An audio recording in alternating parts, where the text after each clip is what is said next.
Okay, everybody, we're back with our first Cabral HouseCall of the weekend. As I always say, I appreciate you being a part of this community.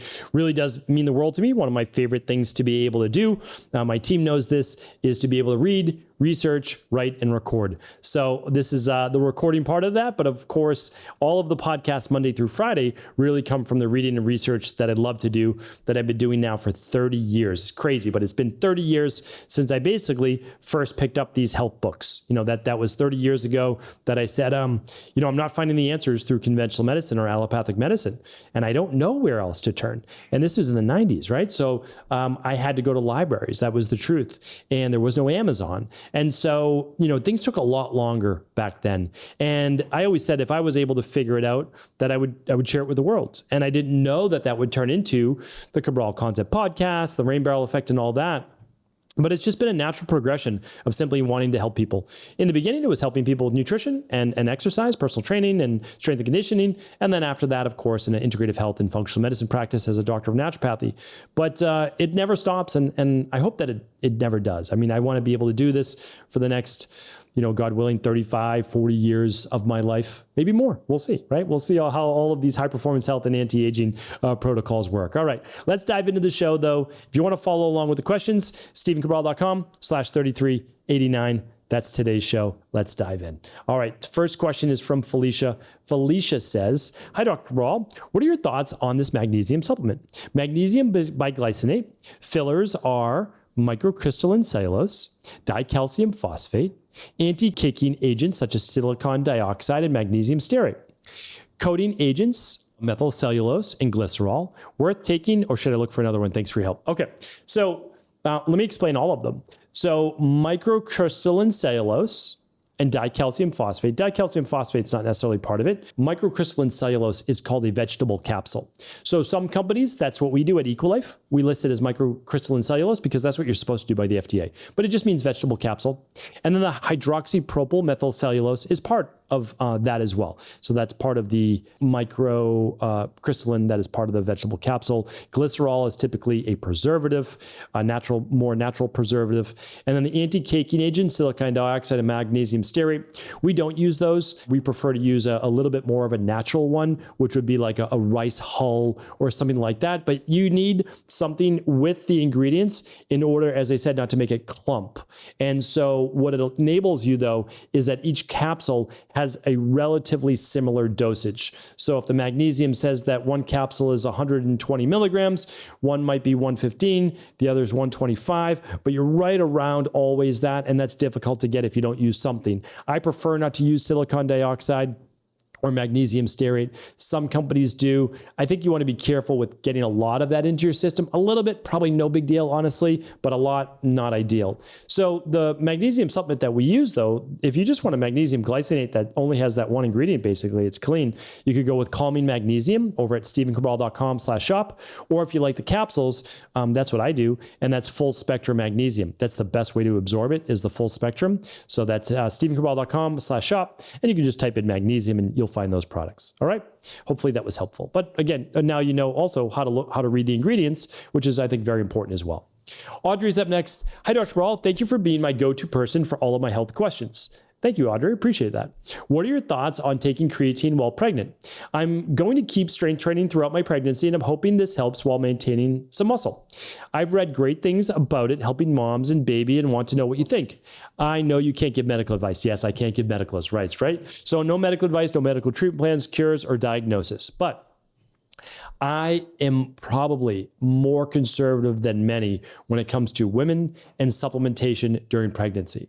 So my first inclination is for women during pregnancy, they're using either a daily activated multi plus methylfolate or the daily nutritional support plus methylfolate.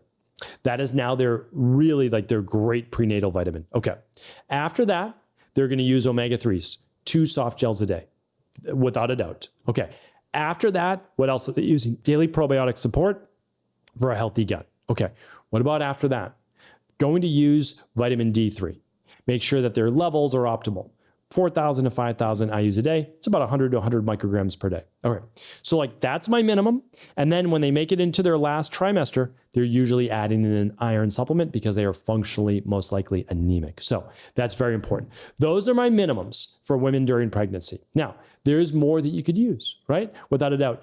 I'm not leaning on creatine during pregnancy. Your body's going to retain a little bit more fluid anyways. Creatine is going to make you retain a little bit more fluid. Not saying it's a bad thing. Honestly, it's not. And it's going to put a little bit more stress on your kidneys. A little bit. I know that it's safe. I use creatine, so I don't disagree. But I would not necessarily recommend it. And if you are going to use it, because I'm trying to be conservative, I would say use the half dosage. So creatine results are shown at 3 to 5 grams per day. So I would use the 2.5 to 3 grams. I would just, if you want to maintain it, I would just stay on the lower side. All right. That would be the equivalent to eating like a pound of red meat. Like that would be the more natural equivalent. Not that I think you should necessarily eat a pound of red meat every day, but like that's what would be in essentially a pound of red meat or so. All right. Hopefully that's helpful, and you do with it what you feel comfortable with. I think you'll be fine. I think you'll be safe. But as I said, I like to err on the side of caution. Elsa is up next. Hi, Dr. Cabral. Thanks for all the information you provide. I'm a fairly recent listener, but I've already learned so much from you. May God continue to bless you, your family, and your team. Same to you, Elsa. Same to you. My question is regarding my husband. He did a genetic test, came out positive for MTHFR heterozygous and COMT heterozygous. I've listened to your recent shows on COMT, but my question is regarding supplements to avoid if you have this variant. He doesn't take any medications, and he already takes that methylated B complex to support MTHFR and high homocysteine levels, 8.3. He also takes vitamin C, zinc and copper, magnesium, vitamin D3 and K2, omega-3s and probiotics. The test results indicate to avoid quercetin and green tea because they are COMT inhibitors. True. Thanks. Okay. Yeah, these are great questions. So no, not necessarily true. True. Yes. True research. Is that going to affect your husband? Remains to be seen, and also at what dosage. So usually with COMT, you have to be careful with more of your methylated Bs. But I agree, if you have higher homocysteine, you want to use something like the activated B complex with trimethylglycine. 8.3, by the way, is fine for homocysteine levels. Typically, you want them between a 6 and a 9. I know some people like to go low, low, and lower. Lower always isn't better, but I don't disagree that you really don't want it to creep up too much higher. So, what's the issue for people that are not familiar with COMT? If you have a COMT-based issue, maybe like myself, then sometimes you feel great because you don't degrade dopamine as well or norepinephrine as well. So you kind of go, but then you have difficulty sleeping at night, right? So here's the thing. You still need your methylated Bs, technically COMT would be contraindicated for that. That's why we don't go by genetics alone. You should not go by genetics alone. Genetics are great to look at, but it does not mean that you have that issue right now taking place in your life. It means that you have the potential for it. So I like to use daily nutritional support or daily activated multi, the omega-3s, all the things that you talked about, the balanced zinc, all those great things. Magnesium, if you need a little help with sleep, turning off those, you take a little liquid melatonin, great. And again, all these things are at stephencabral.com/shop. You don't have to purchase them there, but you can at least look at what we use. Now, quercetin might be totally fine at 400, 800 milligrams per day, but maybe not when you do 1,000 or 1,500 milligrams, right? So it's all about the dosage. That's really what matters. And if you need it and can use it, you'll do great. If you don't do great with it, I agree. Then you cut that out. I've seen people in my practice do amazingly well with something like Hispro and quercetin, but not do well with green tea. People do not react to everything equally. I just want to share that. So hopefully that was helpful, Elsa. Bettina's up next. Hello, Dr. Cabral. What are your thoughts on Super CitriMax for weight loss using a combination of 4,500 milligrams of Garcinia cambogia with 60% HCA with 600 milligrams of chromium and 1,000 milligrams of B3 niacinamide or B3 nicotinamide? What are your thoughts on this? I think that it is not the best use of your funds or investment. I actually think that something like Garcinia cambogia, it's not bad for weight loss, but that's not the reason why people gained weight in the first place. They weren't missing Garcinia cambogia. Do you see what I'm saying? It's like the same thing as high cholesterol. You don't have high cholesterol because you were missing a statin. That's not why. So for me, Bettina, I like to find the underlying root cause. So if someone's having difficulty losing weight, if you can only run one lab, run the stress mood and metabolism test. It'll look for estrogen dominance. It'll look for elevated cortisol. It'll look for low thyroid. It'll look for low vitamin D3, and it'll look for blood sugar imbalances. That's the first place to look. Honestly, that is the first place to look. So I'd hate to give you a recommendation I wouldn't give in my practice. This product could be fine, but it's really high dosages too of B3. And I'm not sure if, like that's going to be right for you. 600 milligrams of chromium, you wouldn't want to take that all at once. And also it shouldn't be milligrams. It's usually micrograms. So I don't know. I'd be careful there. The weight loss product that I do like that we formulate is called MetaVolve. So definitely check that out. MetaVolve helps literally boost your entire metabolism. And then you also might want to check out the GLP-1 tone system over at stephencabral.com/shop as well, which is clinically, all of these things, by the way, are also guaranteed to help you with weight loss. But we have a whole weight loss system. I mean, literally helps people step by step. I've been helping people lose weight for literally 30 years. Like that was my first job. My first job was body transformation. That's what I did. Hollywood celebrities, all sorts of people. I never talk about it, but like that's what I did. I worked on body transformation, and I very much enjoyed it. Like it's an art and science, and it's a lot of fun to help people get to their ideal weight for them, a healthy weight, right? So ideally, run the stress metabolism test, then you'll get a personalized one-on-one health coaching call and a personalized plan. That's what I would do. If you want to do it on your own, I would do the 21-day functional medicine detox. Then I would go into the MetaVolve system. That's what I would do.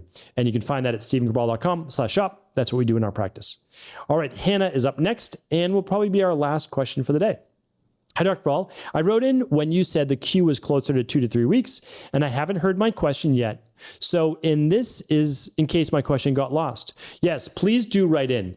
I can tell you exactly where we're at right now. This was written in March 27th, and we are on the 17th. So that means we are 8 weeks behind. All right. So we're now about 8 weeks behind on questions coming in at stephencabral.com/askcabral. So if you wrote in 8 weeks ago, your question should have already been answered. So Hannah, and I want to share this with everybody. If your question wasn't answered, write back in. Happy to answer it. Myself and my team are not infallible. We do our best, but sometimes a question, I guess, might be missed or it just didn't come through on the website. All right, here we go. Hannah says, myself and a couple of people I've met recently get an elevated heart rate when we drink alcohol, even one drink. This has never happened to me before, and I'm very well hydrated prior. What else besides histamines could this be? Second, I have a very scant amount of blood per rectum every couple of days since starting the CBO. Have you heard of this happening? I'm thinking it's due to the citricidal early. I didn't test prior to the CBO and only have 3 days left to see if it's related. Thanks for everything. All right, so let me help with this. So alcohol and elevated heart rates. The most likely cause is that alcohol is a central nervous system stimulant. Now, I know you've usually heard of alcohol as a depressant, and that is true hours later, but not initially. So initially, it is a CNS stimulant, stimulating the sympathetic nervous system. That increases the heart rate. Now, it seems like you've already been researching this, which is great because yes, alcohol can begin to dehydrate the body. So you're already hydrating ahead of time, which is amazing. And it can also start to deplete magnesium and other parasympathetic nervous system, which means calming electrolytes. So you could actually be maybe a little functionally low in magnesium. So maybe, again, I can't give any medical results or medical treatment plans, medical cures, medical diagnosis, or anything medical in any way, right? But maybe before you go out, you take some full spectrum magnesium, maybe 2 capsules. And then right when you start drinking, you take 2 of the universal binder and you hydrate, of course, before. Maybe that helps. Or maybe you've gone to a new place and you're drinking a new type of alcohol or a new drink. Maybe this drink that you're drinking with your friends is causing more of an adverse reaction, and maybe it's the mixer and not even the alcohol. I don't know. But we can explore this. This is what we do in our practice. We find out the variables that are causing people these issues, and then obviously we're able to figure out what it is. Now, it seems like you have a little bit of blood in your stool. This is not common. This does not typically happen. If you actually see the blood, it has more to do with an irritation around the rectum. Maybe that's what you were referring to. And this could be food sensitivities. It could be a sensitivity to herbs. It could be a sensitivity to the citricidal. So this is a little bit different than inside the body. When you see red blood on the toilet paper or in the toilet bowl, that is more inflamed rectum, anus, hemorrhoids, not necessarily uptrack. Uptrack blood would be more of the darker red or even black versus brighter blood red. That would be closer to an anal tear or inflammation around the anus. So it seems like you're finishing in 3 days anyway. So by the time you hear this question, it's already been resolved. But of course, you can always write in. If you're doing the CBO protocol, anytime you have a question, you can write in at support@equa.life, and they're happy to help as well. Because that's what we do. I mean, the goal is not to just say, hey, take these products, take these tests. That's not it. The goal is to help you heal. Right? That's why we're doing this. This is really hard work. And we love what we do. So we want to make sure that you're getting the results that you want. That's ultimately what we care about. And the majority of people that work on EquaLife or the IHP team or the Cabral Wellness team, they've been there where you are. They really have. And they've overcome their health issues. And that's why it's such an amazing team and really an amazing community. So thank you so much. I'll be back tomorrow answering more questions from the community. Take care. Thanks so much for tuning into today's show. Before you go, don't forget to hit that subscribe button. I want to make sure that you're getting our daily content, not missing out on anything functional medicine, wellness, weight gain, weight loss, anti-aging, living longer, stronger, and all of the most cutting-edge research. And if there's any topics you want to hear, feel free to leave them in the comments below. Take care.